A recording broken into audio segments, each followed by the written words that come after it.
Welcome back. Let's go over to my next guest. She is MP Rebecca Paul. Welcome, Rebecca. Having me on. Now, you're the Tory MP for Reigate, and you are on the Women and Equality Select Committee. Now, the committee recently released a report on discrimination against Muslim women, which is a good thing. Nobody likes Islamophobia, and nobody likes discrimination towards Muslim women in particular.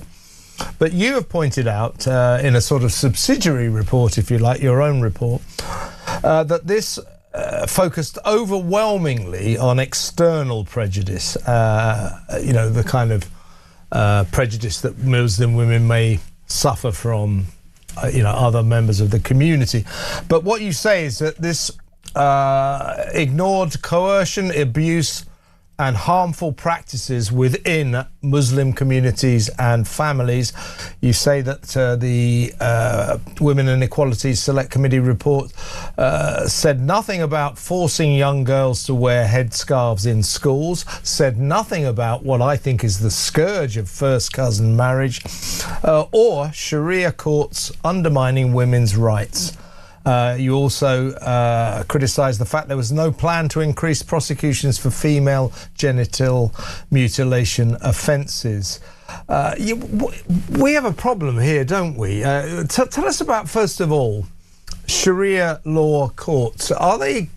Do they perennially find in favour or find against women? I think women have trouble in Sharia courts, don't they? Yeah, I mean, I think one of the issues that we have is that the general attitudes within the Muslim community towards women are out of kilter with the general population in the UK. And we have polling that all shows that. So, almost 50% of Muslim men think that their women, their wives, should obey them. And obviously, you would get a very different result if you polled more generally across the UK. So there are these different attitudes. And then when you overlay that with the fact that many women that enter into Islamic marriages are actually unregistered, so they're not protected by UK law, which then means they can be in the position where if they have a divorce, as it were, even though they're not actually married, they end up expected to go through a Sharia court, and it's not always fair in terms of the approach they take. Now, that's not the case for all of them, of course, but fundamentally we have seen examples where women have been massively disadvantaged and even pushed back into coercive, abusive marriages with husbands just because of different attitudes within some of these communities. So it's a massive problem. Should we have Sharia courts at all? I think there are about 85 around the country. I mean, if these kind of disputes that Muslims, people from the Islamic community, go to Sharia courts for, shouldn't they be settled in normal courts, in the normal system? Why should we have Sharia courts to decide these Muslim issues? There is a place for legitimate arbitration and mediation. And so if a group is effectively performing a legitimate service within the rules of this country, that's absolutely fine. But what we find is that sometimes these Sharia courts step outside of what they legitimately can be doing. So, for example, if there's a criminal matter, they absolutely should not be ruling on that. That would not be a legitimate thing for them to do. So I think it's more a case that we actually need to crack down on those situations where they're not complying with the rules around arbitration, and where any rulings that they are giving are not reflecting UK law and our British values. Because obviously in this country, women are not second-class citizens. They should be treated equal to men. Yeah, I know that these courts, the Sharia courts, do deal with a lot of marital disputes, and that more often than not, the findings are not in favour of the women. What about forcing young girls to wear headscarves in schools? What could we do about that? I mean, in your experience, are lots of Muslim girls having to go to school wearing headscarves that they don't want to wear? If you ask them, they might well say they're very happy to do it. You've got to remember that they're growing up in a community and a family where it's expected. But again, we need to think about what we are willing to accept in this country. And the first thing I would say is little Muslim boys are not expected to do this. It's just little Muslim girls in the name of modesty. I mean, why does a little girl have to be modest? And the reality is it does have an impact on her. It effectively makes her feel different to the rest of the class. So that does have an impact in terms of integration. We see almost all these girls that are wearing the hijab and are covered very modestly suffering with a vitamin D deficiency. Because they don't get any sunlight, yeah? Exactly. I didn't know that. I didn't know about that. No, absolutely. And if you think, if I sent my daughter into school and I was doing something, knowing that it caused a vitamin deficiency, people would have something to say to me about that. It would be a massive problem. So I think it's really important that we actually speak up for Muslim girls and women in this country and just say, actually, this isn't acceptable. This is actually harmful for them. They're children. They can't choose. I would never say to a woman, you shouldn't be able to choose what you wear. But children can't choose. This is their family and their community pushing do you think, Rebecca, that the schools should step in? Should perhaps schools ban hijabs and burqas, etc.? I mean, the different schools will take different approaches. And actually, when you start to look at the uniform policies, there's actually a huge number of schools in this country that now include the hijab in their uniform policy. And I think that's something that's worth having a debate. If it were up to me, I would ban the hijab for under 16s in schools. I just don't think it's appropriate. If at the age of 16, when they're an adult, they decide they want to do that, that's another thing. But in schools, I want little girls to be treated the same as little boys, and I want them to have access to the full range of sporting and social activities, and I certainly don't want them to be suffering with a vitamin D deficiency. Very interesting proposal. Now let's move on to what I say is the scourge of first cousin marriage. I find it extraordinary that practice is legal.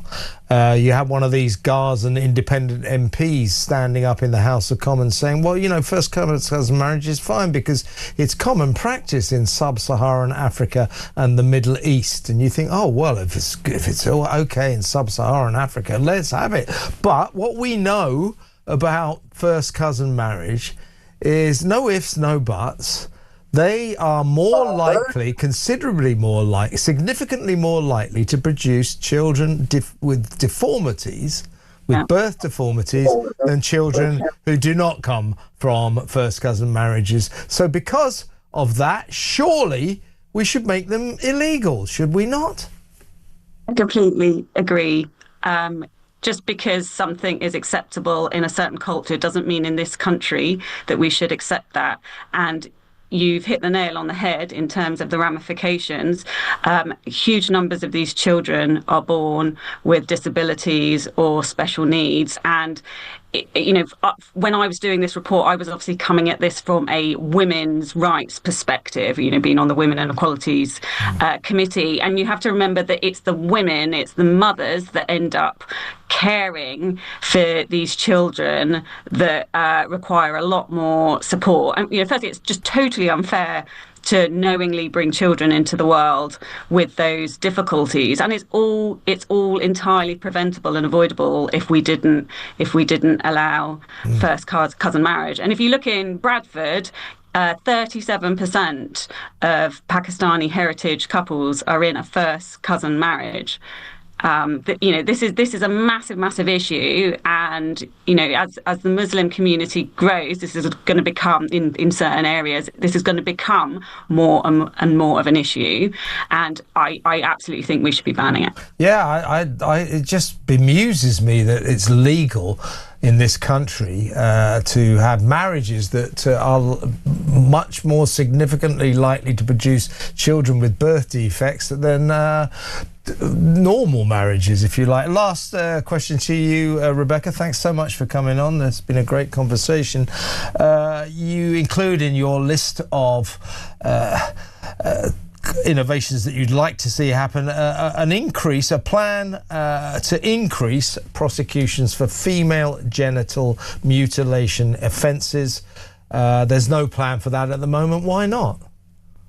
Yeah, absolutely. I'd like to see a task force. I mean, basically, I mean, it's the most abhorrent thing, female genital mutilation. And when you look at the stats, we might in this country see 7,000 cases in a year. Yet since we brought the law in and made it illegal, there have been three prosecutions. I actually think there's probably a lot of cases where it's easier for people to turn a bit of a blind eye to these situations. Again, people, they worry about, being called racist, or, they worry about cultural sensitivities rather than actually putting the protection of children first. So I want to see a task force that is literally going out there and aiming to increase the prosecutions for this, given we know that this is going on at a much greater scale. And I also would want to see much more severe sanctions for health and care and social workers who don't report. Rebecca, it's been great to have you on the show. Come on again soon. Let me know how your campaign gets on, because I support you all the way. Thank you very, very much. Thank you very much. Rebecca Paul there, MP, Conservative MP for Reigate. She's a member of the Women and Equalities Select Committee. They're very much against Islamophobia from the outside, but Rebecca pointing out that there's problems within the Islamic community, coercion, abuse, harmful practices within Muslim communities and families against women. So, and what do you think about her idea that schools or girls who attend school should be banned from wearing hijabs, burqas until the age of 16? What do you think about that?